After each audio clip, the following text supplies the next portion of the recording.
Icon को दबाना ना भूलें ताकि आगे आने वाले वीडियोज़ के नोटिफिकेशन आपको मिलते रहें। दोस्तों चलिए आज का टॉपिक स्टार्ट करते हैं, जिसका नाम है रेलगाड़ी से संबंधित गणित के प्रश्न। अक्सर ये प्रश्न प्रतियोगी परीक्षाओं में पूछे जाते हैं, अतः वीडियो को एंड तक जरूर देखें। यदि कोई रेलगाड़ी किसी खंभे, स्थिर व्यक्ति, पेड़ आदि को पार करती है तो उसके द्वारा चली गई दूरी उस रेलगाड़ी के लंबाई के बराबर होगा। चूँकि खंभा, स्थिर व्यक्ति, पेड़ आदि की लंबाई रेलगाड़ी के लंबाई के सामने नगण्य होता है, इसलिए हम इसे कंसीडर नहीं करते हैं। यदि कोई रेलगाड़ी किसी अन्य रेलगाड़ी को पार करती है तो उसके द्वारा चली गई दूरी दोनों रेलगाड़ियों के लंबाइयों के योग के बराबर होगा। अर्थात अगर x मीटर की कोई रेलगाड़ी y मीटर की रेलगाड़ी को पार करती है तो उसके द्वारा चली गई दूरी x + y मीटर होगा। यदि दो रेलगाड़ियां क्रमशः x किलोमीटर प्रति घंटा तथा y किलोमीटर प्रति घंटा की चाल से एक ही दिशा में जा रही हैं तो उनकी एक दूसरे के सापेक्ष चाल x - y किलोमीटर प्रति घंटा होगा, जहां x बड़ा है y से। दोस्तों आपने अनुभव किया होगा कि अगर आप किसी ट्रेन में सफ़र कर रहे हैं तथा एक दूसरी ट्रेन आपकी ट्रेन की ही दिशा में जा रही है तो दूसरे ट्रेन की चाल वास्तविक से कम महसूस होता है। अगर दोनों ट्रेनों की चाल बराबर हो तो सापेक्ष चाल 0 हो जाता है। ऐसे में दूसरी ट्रेन स्थिर प्रतीत होती है, ऐसा लगता है कि दूसरी ट्रेन रुकी हुई है, चल नहीं रही है। यदि दो रेलगाड़ियां x किलोमीटर प्रति घंटा तथा y किलोमीटर प्रति घंटा की चाल से विपरीत दिशा में जा रही हैं तो उनकी एक दूसरे के सापेक्ष चाल x + y किलोमीटर प्रति घंटा होगा। दोस्तों हम देख रहे हैं कि एक दिशा में जा रही दो रेलगाड़ियों का सापेक्ष चाल उनके चालों के अंतर के बराबर होता है तथा विपरीत दिशा में जा रही दो रेलगाड़ियों का सापेक्ष चाल उनके चालों के योग के बराबर होता है।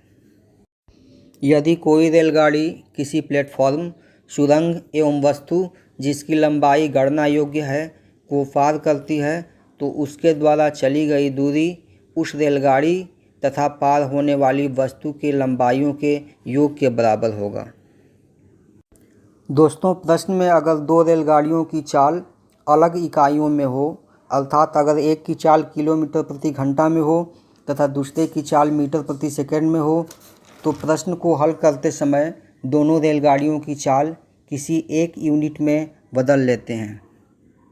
किलोमीटर प्रति घंटा को मीटर प्रति सेकंड में बदलने के लिए 5/18 से गुणा करते हैं और मीटर प्रति सेकंड को किलोमीटर प्रति घंटा में बदलने के लिए 18/5 से गुणा करते हैं। अर्थात x किलोमीटर प्रति घंटा = x × 5/18 मीटर प्रति सेकंड, y मीटर प्रति सेकंड बराबर y × 18/5 किलोमीटर प्रति घंटा। चलिए दोस्तों अब कुछ इम्पोर्टेंट क्वेश्चन लेते हैं।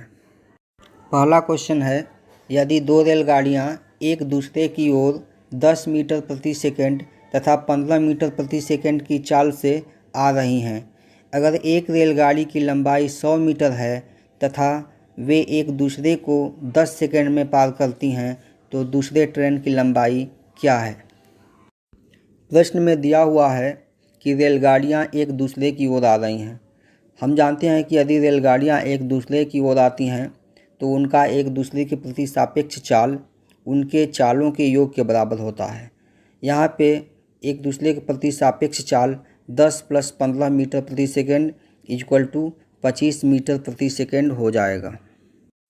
हम ये भी जानते हैं कि यदि कोई रेलगाड़ी दूसरे रेलगाड़ी को पार करती है तो उसके द्वारा तय की गई कुल दूरी दोनों रेलगाड़ी के लंबाइयों के योग के बराबर होता है। मान लेते हैं कि दूसरी रेलगाड़ी की लंबाई x मीटर है, तब तय की गई कुल दूरी बराबर 100 + x। अब समय बराबर दूरी बटे में चाल, तो 10 बराबर 100 + x बटे में 10 + 15। इसको हम हल करेंगे तो x का वैल्यू 150 मीटर आएगा, यानी दूसरे रेलगाड़ी की लंबाई 150 मीटर है। अब अगला प्रश्न है, एक रेलगाड़ी एक खंभे को 15 सेकंड में और 100 मीटर लंबे एक प्लेटफॉर्म को 25 सेकंड में पार करती है, तो रेलगाड़ी की लंबाई कितनी है। दोस्तों, हम जानते हैं कि अगर कोई रेलगाड़ी किसी खंभे को पार करती है तो खंभे को पार करने में रेलगाड़ी द्वारा तय की गई दूरी रेलगाड़ी के लंबाई के बराबर होता है। लेकिन अगर रेलगाड़ी किसी प्लेटफॉर्म को पार करती है तो प्लेटफॉर्म को पार करने में रेलगाड़ी द्वारा तय की गई दूरी रेलगाड़ी की लंबाई और प्लेटफॉर्म की लंबाई के योग के बराबर होता है। मान लेते हैं कि रेलगाड़ी की लंबाई x मीटर है। अब खंभे को पार करने में रेलगाड़ी की चाल हो जाएगी x/15 और प्लेटफार्म को पार करने में रेलगाड़ी की चाल हो जाएगी 100 + x/25। क्योंकि प्लेटफॉर्म को पार करने में रेलगाड़ी द्वारा जो तय की गई दूरी है वो 100 + x हो जाएगी, मतलब रेलगाड़ी की लंबाई प्लस प्लेटफॉर्म की लंबाई। तो x/15 बराबर 100 + x/25।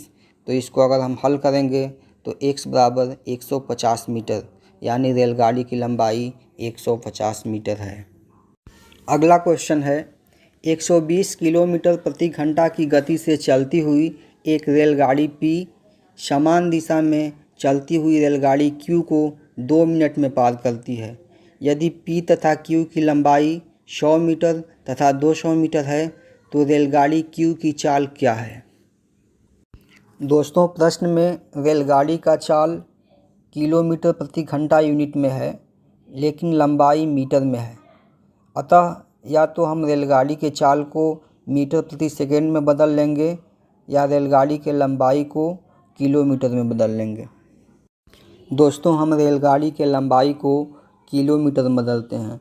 रेलगाड़ी P की लंबाई 100 मीटर है, यानी 100/1000 किलोमीटर, क्योंकि किलोमीटर बदलने के लिए मीटर में 1000 से भाग लगाते हैं।